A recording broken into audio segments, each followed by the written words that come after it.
This is Antic, the Atari ST podcast.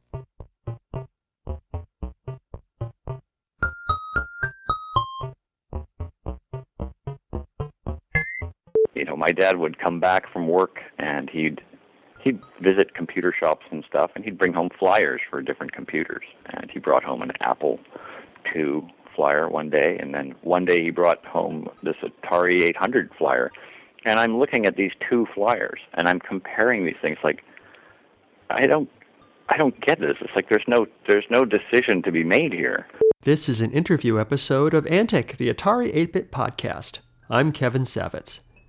Darren Schebek wrote Envision, a character set editor for the Atari 8-bit computers. It was published in Antic magazine's software catalog in 1986. Envision cost $19.95.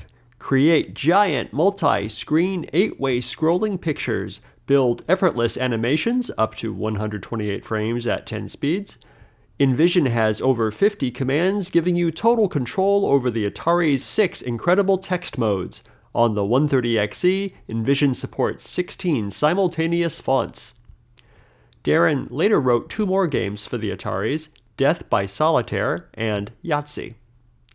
He worked for the Canadian software publisher Distinctive Software, where he wrote the Commodore 64 port of Road Raider, porting it from the Atari ST version, and later worked at Minespan Technologies, where he created the Commodore 64 version of Mondu's Fight Palace.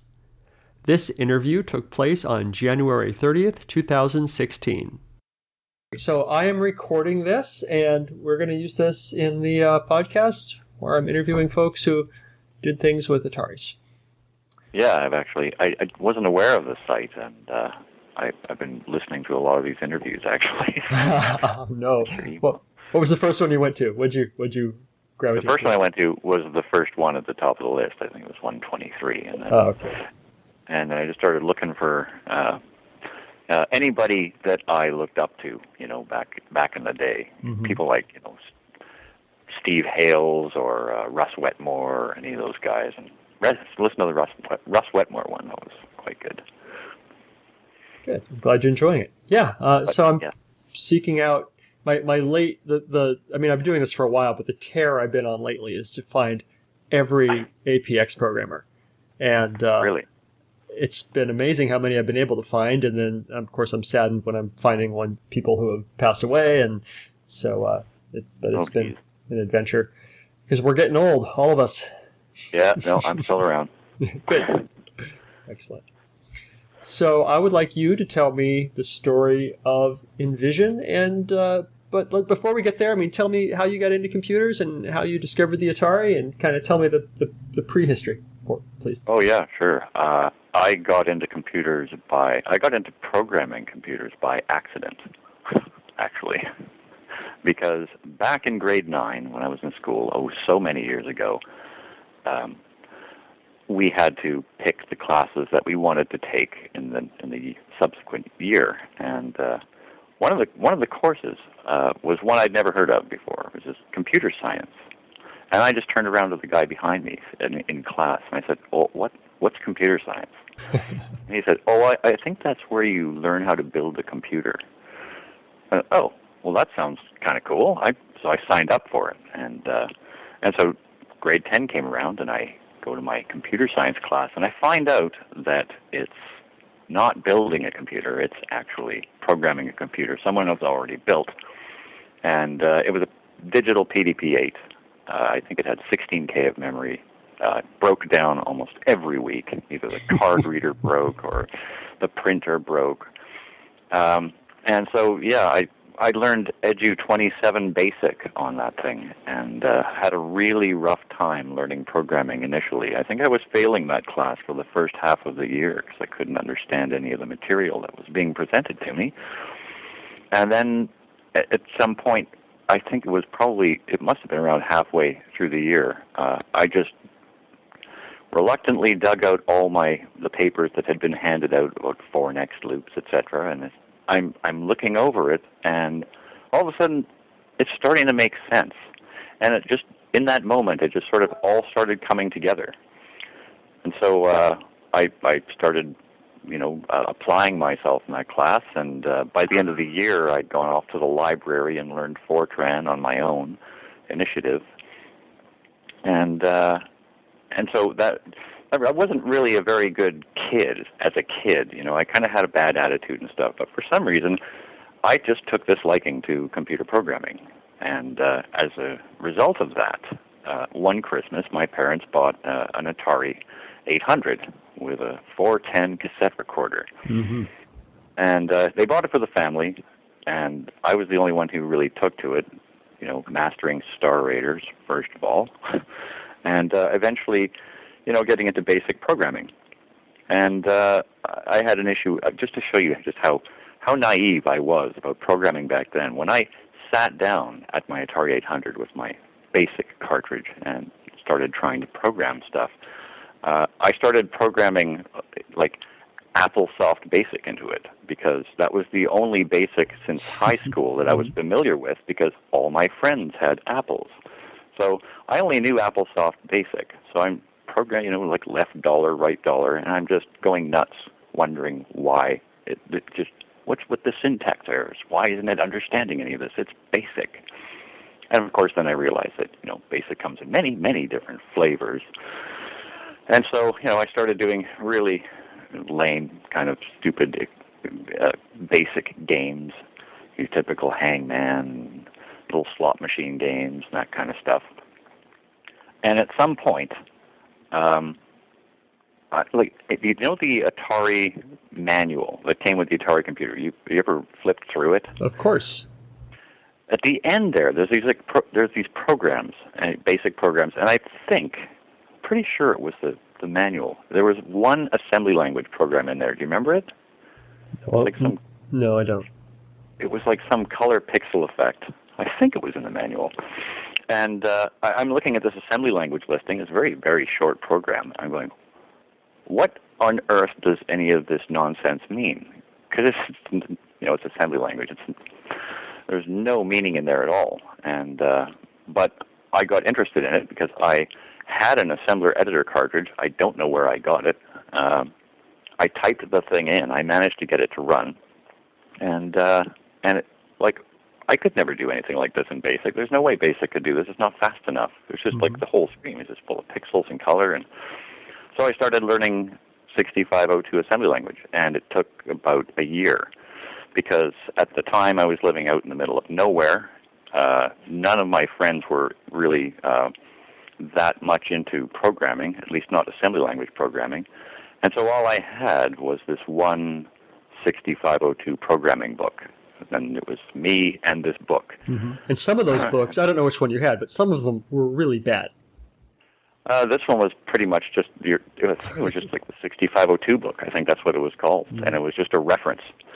And so there, I started trying to learn it, and whenever I had questions, I had nobody to ask them to. I just had to kind of just sort it out myself. So it took about a year to learn this. And but I started, hacking away little graphics things, and at one point I got an Omnimon for my Atari 800, and I took a liking to using that thing to, I'd be playing a game, and I'd see just some little visual effect on the screen, right? And I just wow, that's cool.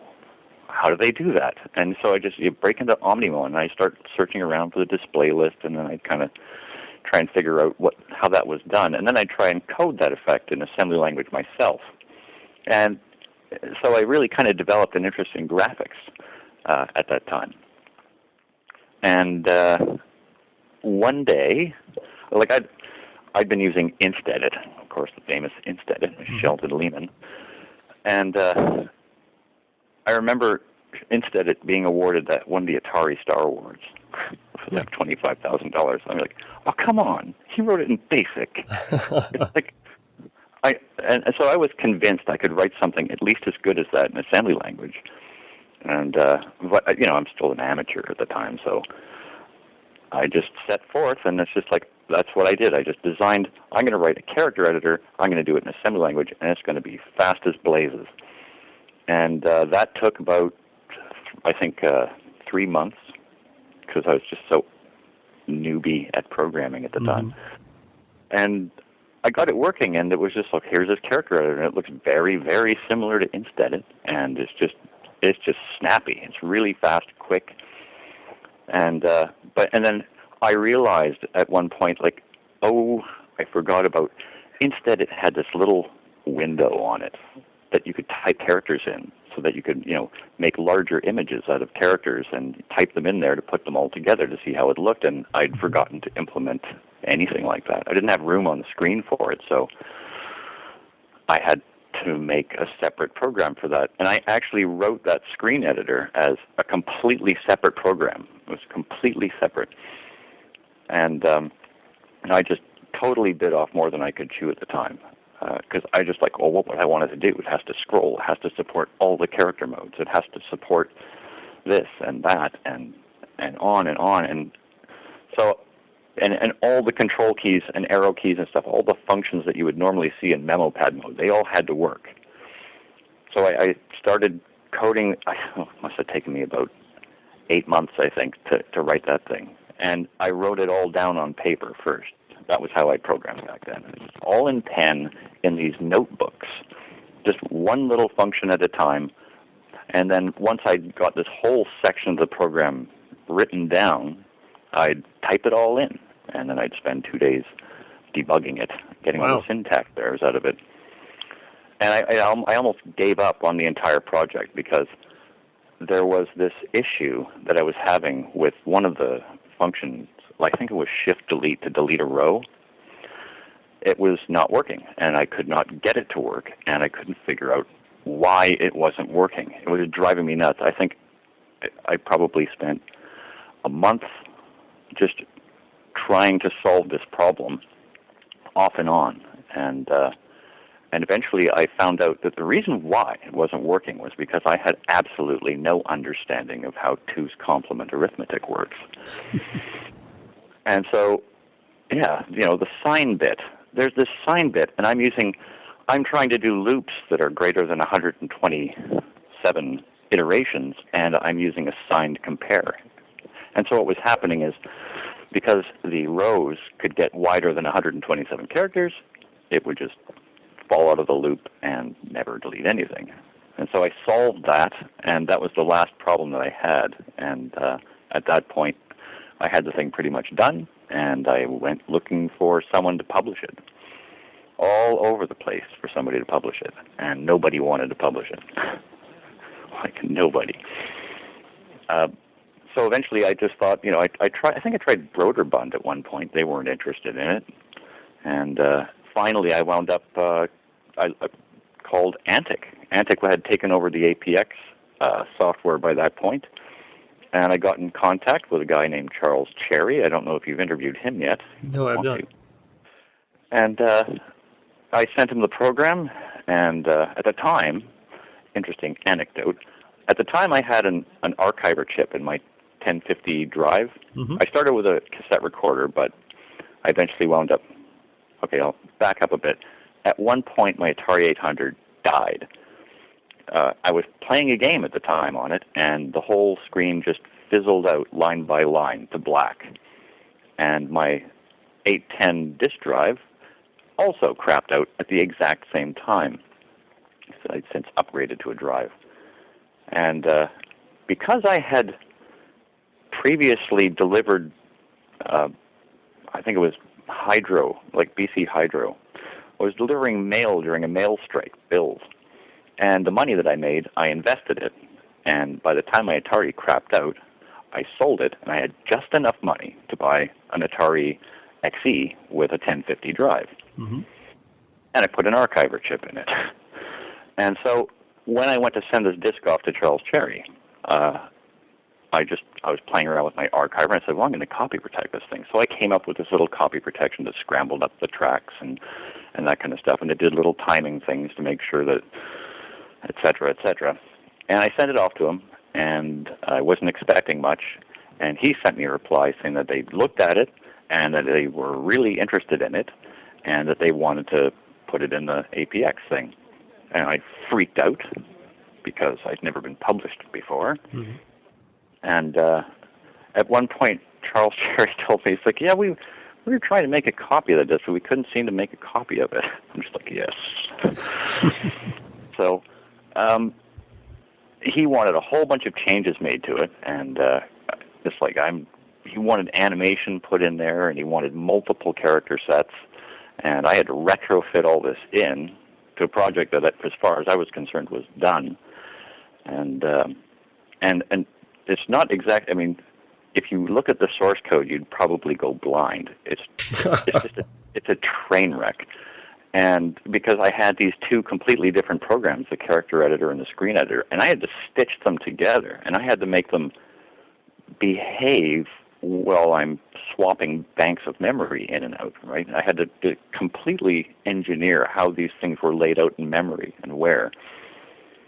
So it was a heck of a chore to retrofit that stuff in. The actual changes weren't that bad, but making room for them was really, really a chore. And so it got published in Apex, and I was just happy as a clam. And that program wound up doing two things for me. One, it was my first published program, and that just made me thrilled. I still remember how excited I was when the thing got published.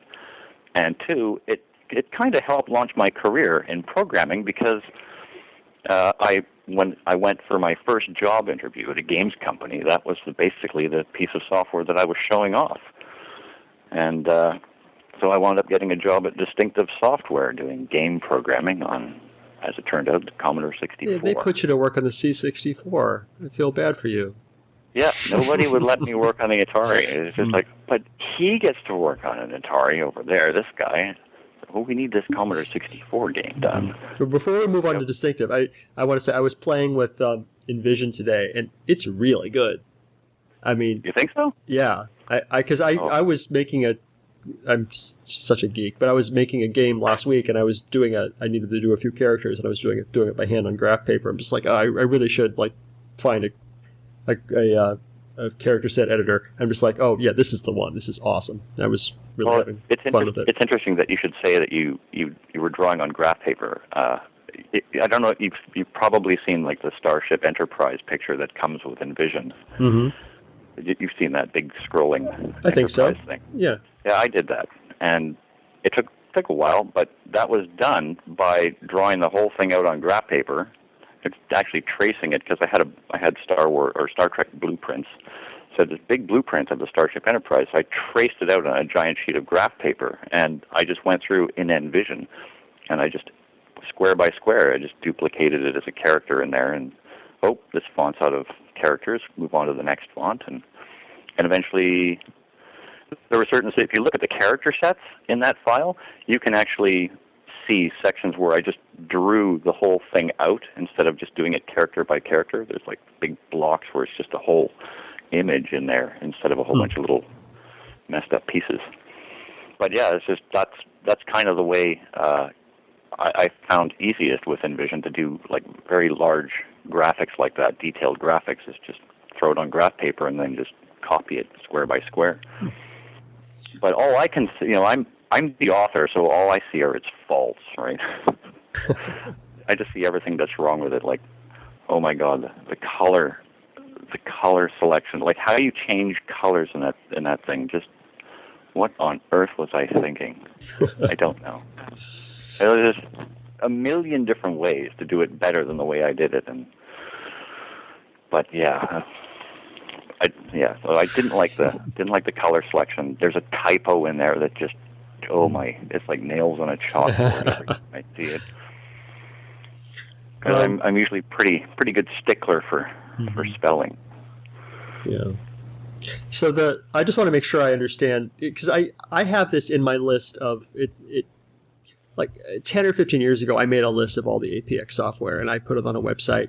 And that information has been propagated around the internet now. So I think a mistake I made has just become canon now.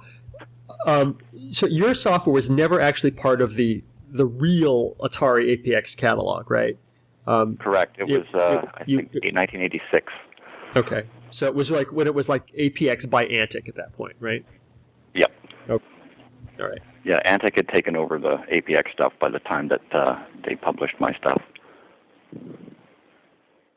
I was almost kind of an exception on because the APX, there's that APX website where they got all the APX software. I almost had to kind of like, could you guys put Envision on there? Because I know it's not like original APX, but it was in there, even though Antic owned it at the time. Right. So they did. You're talking about Atari Archives? I think so, yeah. Yeah, that's my where site. They got all the Apex.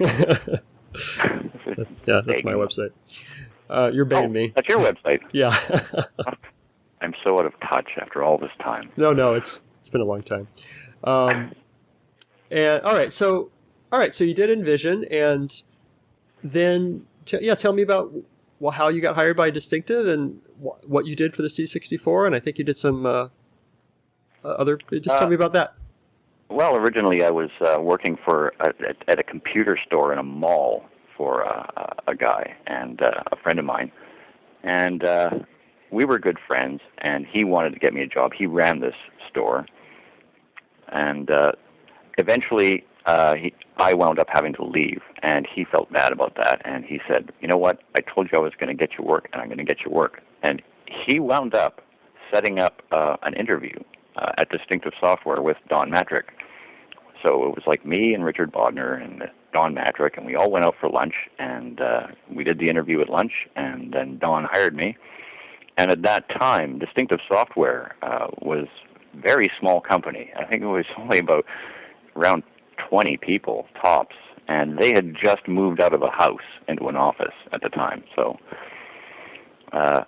and then they set me forth to work on this Commodore 64 game, which was a port of I think they were doing it on the Atari ST, and it wasn't even a port, because I was writing it from scratch on the Commodore 64, because they were writing it from scratch at the same time on the Atari ST, and I'm like, oh great, they get to work on an Atari. So I had to learn game programming in a big hurry, and one of the there's two people that actually started Distinctive Software. There's Don Matrick, and then there's Jeff Sember. I don't know if you're familiar with Jeff Sember. Are you? Oops, sorry. I really don't know much about Distinctive Software at all. In fact, I'm looking at the list of Atari games that they published, and I'm like, oh, I didn't know that they did this. So.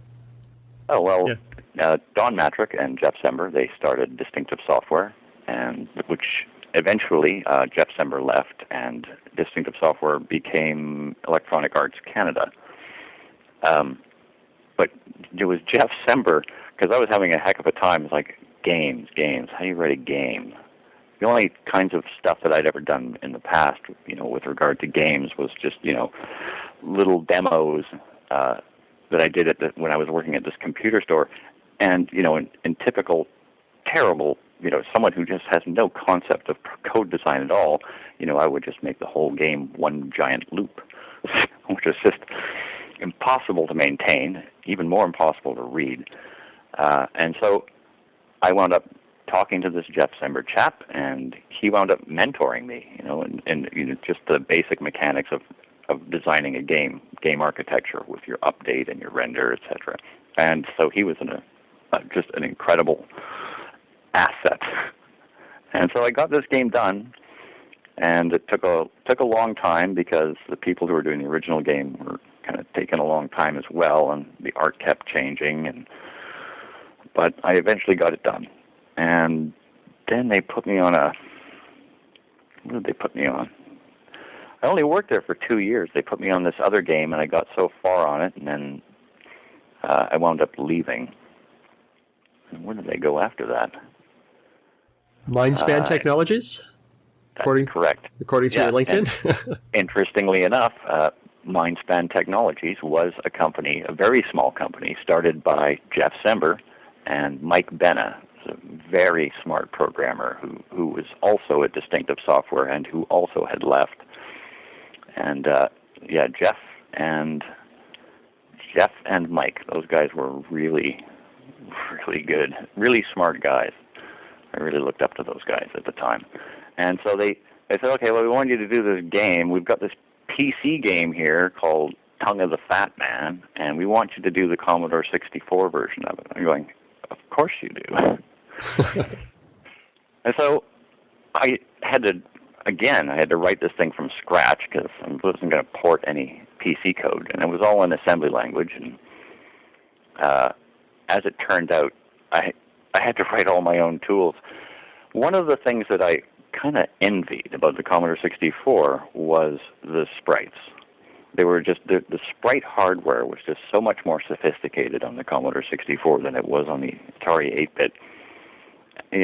Like I believe I was listening to one of your other interviews, and one of the guys was talking about the issues with multiplexing sprites and getting reusing the same sprite down the screen in different places, and that was a tricky thing to do, just because you only had 4 sprites, plus the missiles. But on the Commodore 64, you had 8 sprites. They were multicolor. They could be high res. And so with this Mondu's Fight Palace, I had to write multiplexing I had to write multiplexing code because there was no other way to get these fighters on the screen. There's just no efficient other way to do it. So I wrote this sprite multiplexing code, and I think I had about 56 sprites on the screen at one point. Like each fighter was made up of like a 5 across by 4 tall block of sprites. Sorry, other way around, 4 by 5. And so I wrote all my own tools. They gave me all the art from the PC version, which was 256 color MCGA art. And I had to convert that by myself into like 3 color sprites. Took forever, so it had to be scaled down significantly, and so once it's scaled, it looks like garbage, and then you've got to touch it up and pick the right colors for it. And I kept waiting for them to give me an artist, because they said, "Oh yeah, we're looking for an artist for you. Don't worry." And then, but then the project was over, and I never got an artist.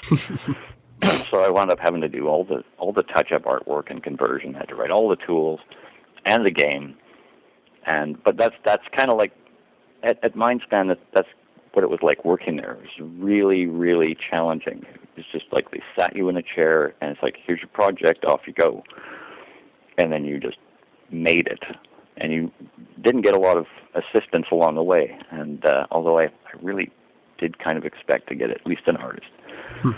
So your program ended up being called Mondu's Fight Palace?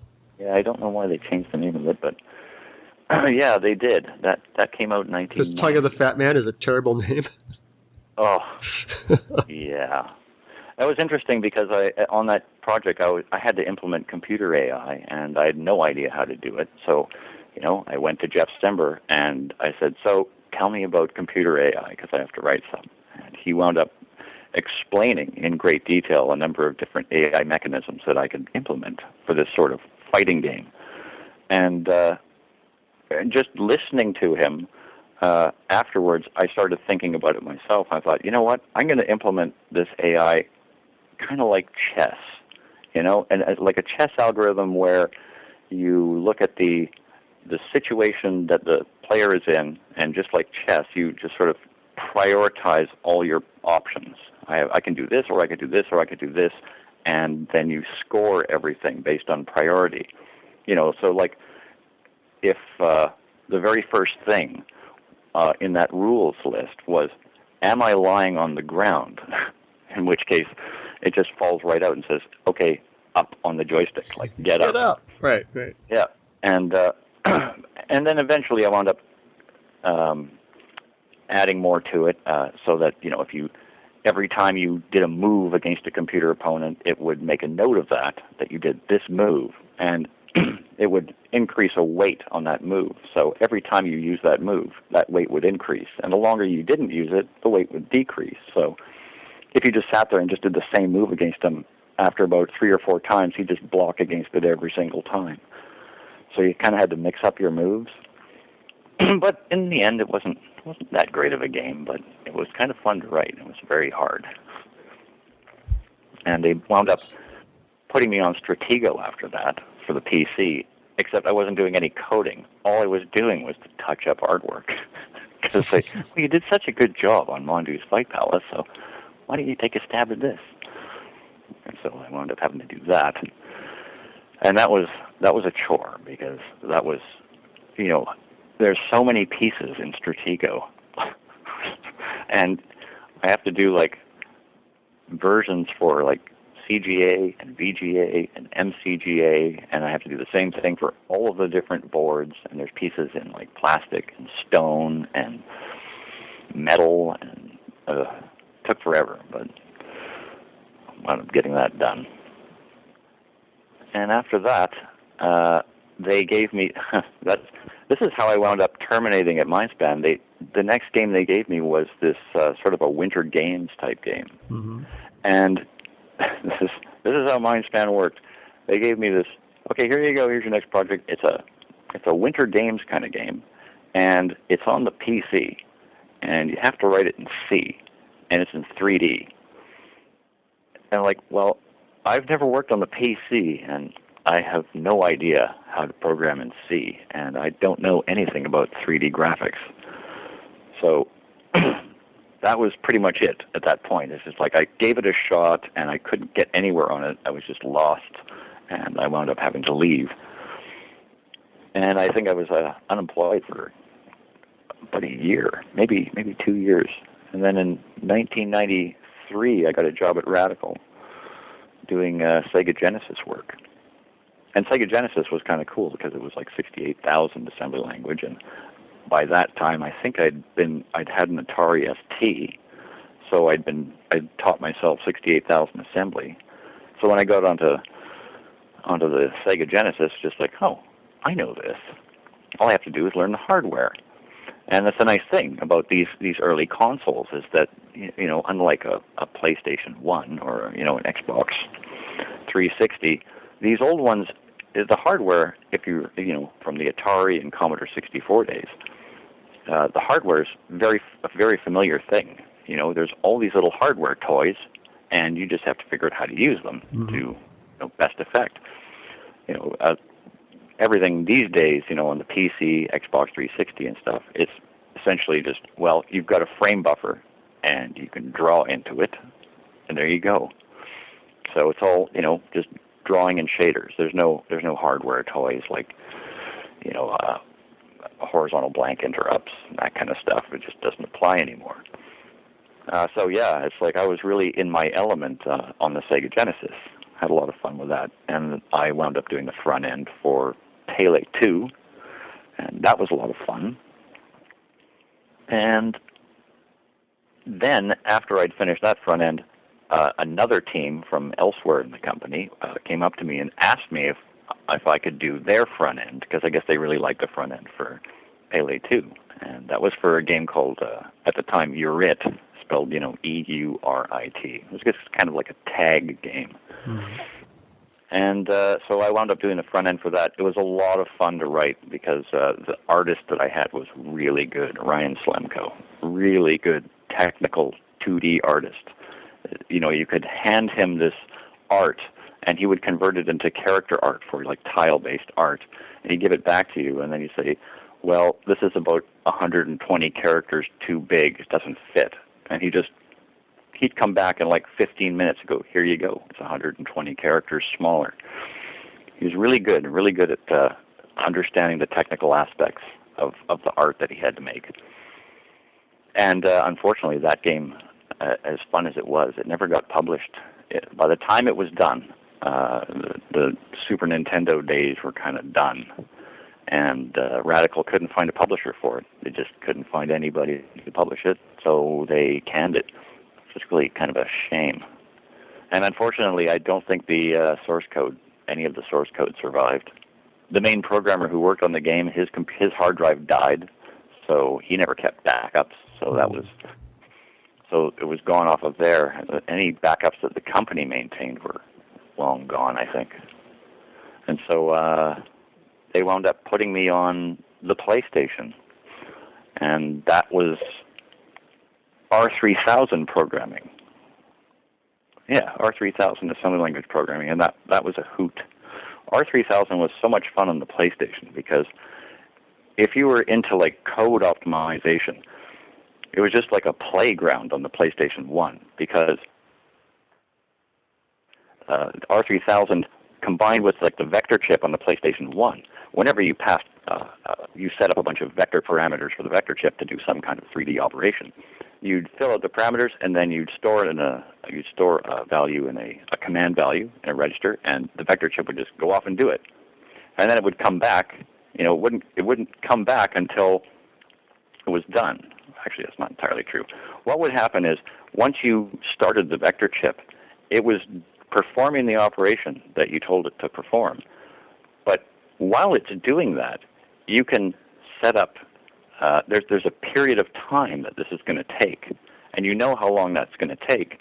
And so you can start setting up, like writing numbers into other vector registers at the time while it's calculating this stuff. And that period of time is called an interlock gap.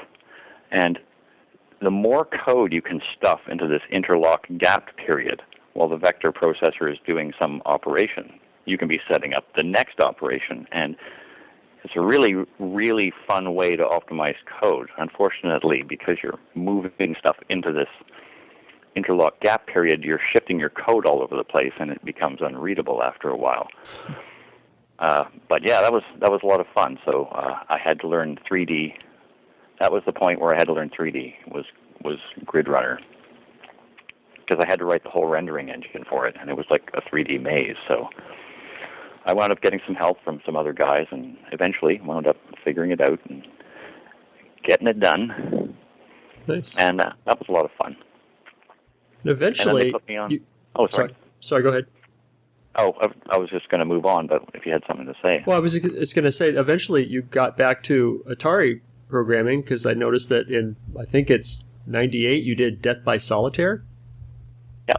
Was this just like a personal project at this point, and you did a solitaire game? I still have my Atari ST upstairs. Nice. In my hobby room, and it's hooked up to, I think, the very first laptop I ever bought, which is like this ancient Sony Vaio. It's like 750 megahertz, and it's functioning as my Atari's hard drive, basically. So yeah, every once in a while I do get the itch to sort of, play around on the Atari computer. So yeah, at one point I wrote Death by Solitaire, and then I think in '98 I wound up writing that Solitaire game, which was the source code for that Yahtzee game is on my website, and if you actually look at that assembly code, it's a lot more like the kind of assembly code, like the way assembly code should probably be written. Unlike the source code for Envision, which is I'm just reluctant to even show it to anybody because it's just so awful. But yeah, where was I? The Yahtzee game, and even recently, I think just a few months ago, it wasn't Atari work per se, but I thought I found my Mapping the Atari book a few months ago, and I was just kind of flipping through it, and it just for some reason just struck me, you know what, I'm going to write a disassembler for Atari executables, only it's going to create a disassembly of the executable. But every time there's a hardware register, I'm going to put a comment in there that's going to say, it's going to replace, obviously the address with a label, and it's going to put a comment there saying what that register is. And it's going to look at the instruction and determine whether it's a load or a store operation, and then it's going to interpret it as either the read version of the register or the write version of the register and put a different comment in there if necessary. Okay. And so, yeah, so I wrote that, and that was just kind of fun. It was just kind of a little diversion. But yeah, I still like programming my Atari even after all this time. I don't have a lot of time lately to do so, but once in a while I do get on it. Nice. So you've done Death by Solitaire, you've done Yahtzee, you've done that weird disassembler. Any other projects you can think of? No, nothing. Well, I mean, I wrote a whole bunch of minor things that, disk sector editors that were mostly for my own use. I wasn't really planning to do anything with it. I wrote a Sprite animation editor that was kind of like a basic assembly language hybrid. I don't know why I didn't write the whole thing in assembly. But then, I can't remember who it was. Someone came up with a really good player animation tool. Blew mine away, and I'm just like, okay, well, I'll shelf this then. So I did. But yeah, I wound up doing most of the work that I've done has been, with the exception of the PlayStation, has been the kinds of hardware where you got a lot of toys, like the Super Nintendo and the Sega Genesis, and then eventually, once I wound up working at Digital Eclipse on the Game Boy Advanced, which was another hoot, because it's just, oh, look, it's hardware. It's just a big box of toys. Mm-hmm. And that was one of the things I loved most about programming, was just like seeing all this hardware, figuring out how it works, and then figuring out how to use it, to just accomplish stuff that you wanted to get on the screen. And I loved that kind of stuff. And so now it's all just, you've got a frame buffer and you draw to it, and you can, I guess there are all kinds of interesting tools nowadays on modern systems, but the Atari was like a toy, right? It was just such a simple system. It was so accessible. You just sit down, all the memory is yours, right? Like, well, you don't want DOS, well, just step on it. Who cares? And you had control of absolutely everything. And nowadays, computers, they're systems, and there's rules to follow, and you're just a vassal. Your program is just a vassal in a larger kingdom. Right. Yeah. So, yeah. You wrote the arcade game Fix-It Felix? Yep. Wow. I loved working on that thing. Well, tell me a little bit about that. Promotional. So it's nothing to do with Atari, but it just seems interesting. Yeah, I That was played a when couple of them, and my friend Carrington owns one, and so Really? yeah. Like the cabinet and everything? Yeah. Someone won it in a contest and didn't really know what they had, and sold it on Craigslist to him for $200 or something ridiculous. And your friend bought it? Mm-hmm. Yeah. Wow. And the thing with those is, I guess they're so heavily protected that people can't get the code off of it. That there's a hard drive in there that no one has figured out how to access. Oh the no, information. I've seen it on the internet. Some people have broken it out. Oh, it's been broken since last time I heard it had not been broken yet. So yeah. Anyway, tell me about working on that. Oh well, I was at Code Mystics, which is where I still am. And interestingly enough, I am currently working on. I'm currently working as part of the Atari Vault dev team. Mm-hmm. So I'm currently working on a game for Atari. Nice. Which is kind of interesting. Is this another sort of greatest hits reboot sort of thing? Well, I can't really say anything about it.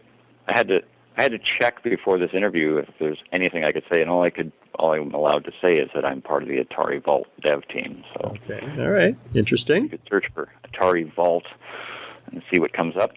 All right.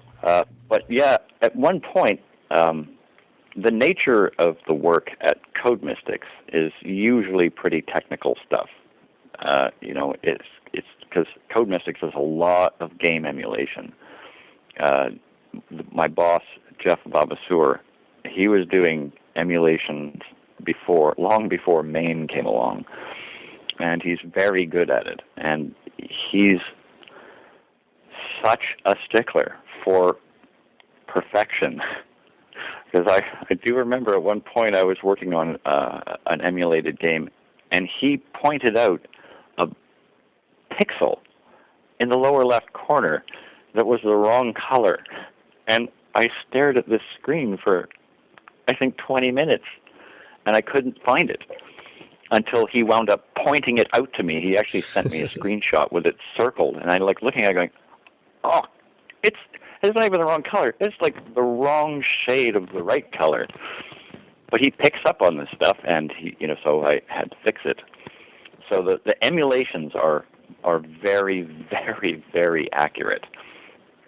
And so he came up to me one time, and he said, "Well, there's this game Atari wants to do they want to do a promotional game for Wreck-It Ralph, and it's kind of like this Fix-It Felix game." I said, "Oh, that sounds like fun." It's like it has to be completely retro. It has to look, it has to feel, it has to play like an 80s style video game.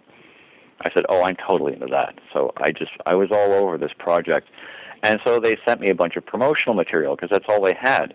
So I got a clip from the movie of, the Fix-It Felix game, and that was about it. And the first thing I'm noticing about it is, okay, well, that mechanic won't work, and this mechanic won't work. So I had to come up with new mechanics for the game. And in the meantime, Jeff was coming up with a palette because the color palette had to be the kinds of colors that were only available in the 80s for hardware of the time, because that's how Jeff rolls.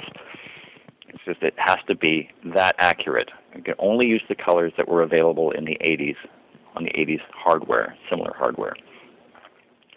And so there was a whole bunch of back and forth. I think I wound up rewriting the game mechanics like 3 times. Originally, you could fall off the building. You just had to stay on the platforms. And if you walked off, then you fell off. And they didn't want that, so it wound up being, if you move to the edge of one platform, you just jump over to the next one. And so the mechanics wound up back and forth, iterations. It got set up to the way you see it now. And then at some point later on, like I noticed things in the movie that, in the game, in the movie, that just don't work. If you've ever seen the part where, in the video game, in the movie, where he's fixed the building, and there's Ralph at the top of the building with all the people, and they throw him off the roof.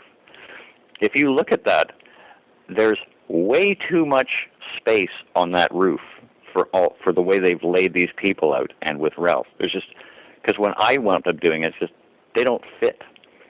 There isn't enough room on the roof to fit Ralph and all these people, so I had to kind of take some liberties with moving stuff around to get them to fit. And then, of course, they throw them off the roof. And it wasn't until, I think, the whole thing was done that Jeff said, well, they want 2-player mode. Can you just sort of retrofit 2-player play in there? And it's like, yeah, okay, then.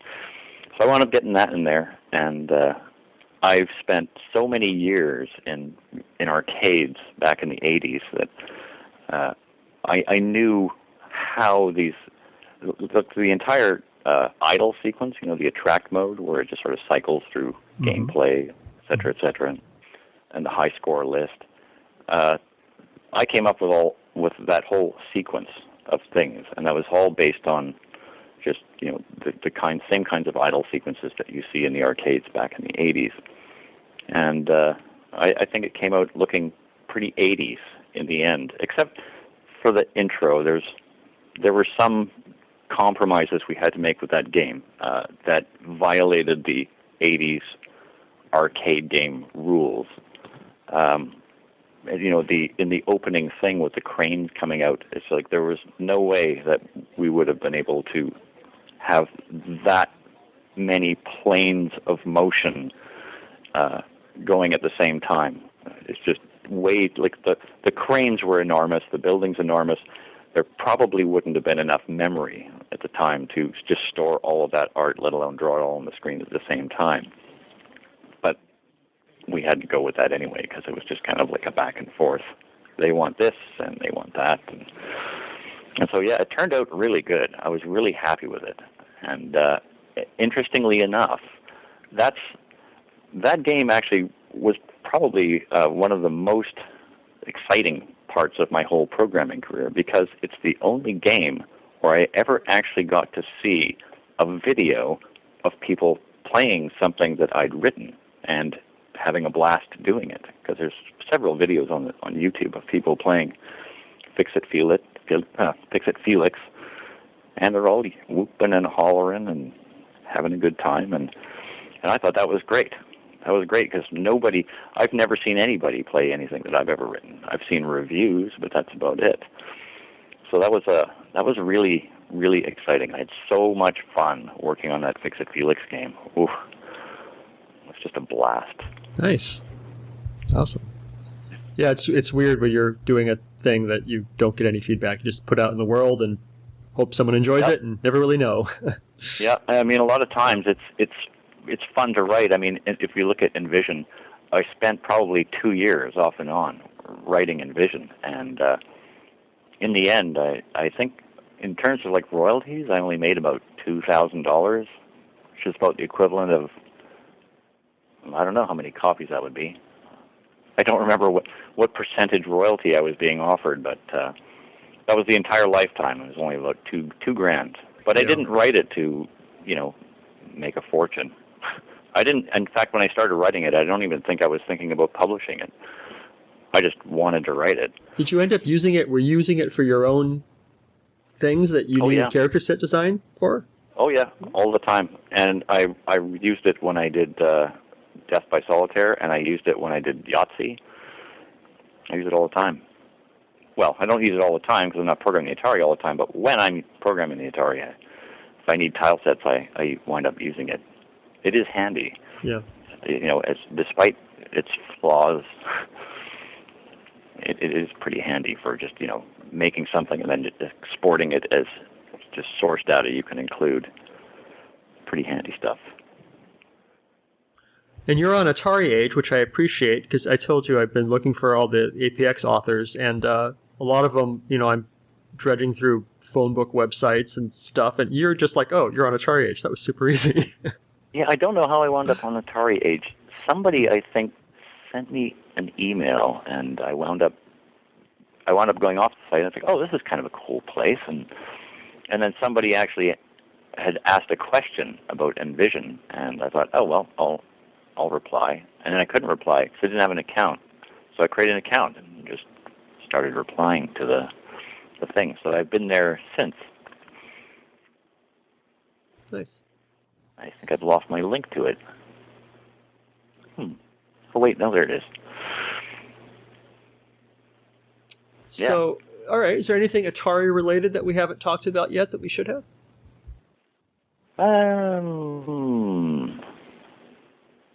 Don't think so. I can't think of anything off the top of my head. Lots of just miscellaneous little fiddly bits that I, wrote in my spare time. Just, as I said, trying to reproduce various graphic effects. But other than that, I think it just about pretty much covered the Atari stuff. If you could send a message to the Atari computer users that still exist, and you can right now, what would you tell them? Well, I'm one of them, because I still use my Atari. That's true. But yeah, it's just I think it's awesome that there's still a following for this thing.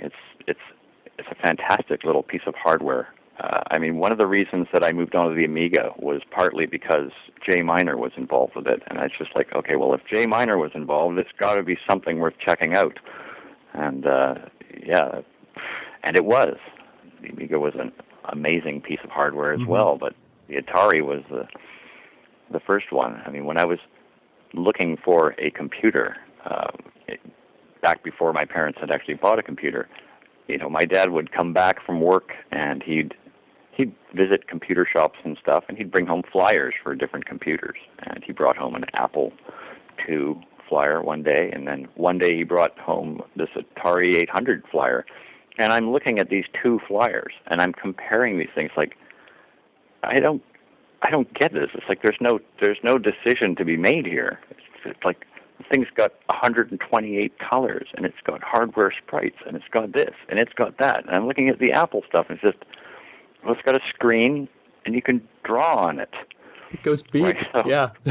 So yeah, I just said, oh no, it's got to be an Atari. Got to be an Atari. And so that's what my parents wound up buying for Christmas one day.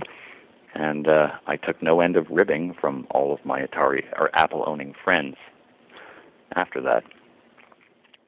But yeah, it's a great machine. I'm glad there's people out there that are still hacking around on it. I've seen some demo stuff that's been done, some contemporary demos that are just mind-blowing kinds of stuff I would never even have dreamed of trying to program back then. I was just too inexperienced. But now everybody's young. They're all hot shots. And right. Well, also they're working me. on the backs of 30 years of experience and learning and well, knowledge. There could be that. Yeah, that could be a factor as well. I don't know. There's a lot I've been in, from one software development company to another over the last 30 years, and I've seen a lot of whiz kids. Just these kids are just like, they know their stuff, and they are just obsessed with, taking everything to the next level. And I think that's fantastic. I think that's great. Pushes everything forward. Absolutely. I have what I need. Thank you, Darren. All right. No problem. Thanks for having me.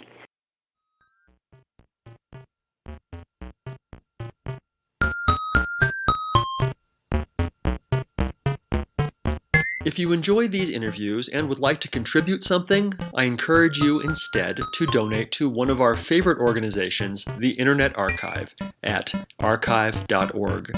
The Internet Archive is a nonprofit digital library with the stated mission of universal access to all knowledge. They've done incredible things to preserve computer history, including hosting thousands of programs in an in-browser Atari emulator, creating the Wayback Machine, and offering full-page scans of countless Atari computer books and magazines. Make your tax-deductible contribution at archive.org/donate.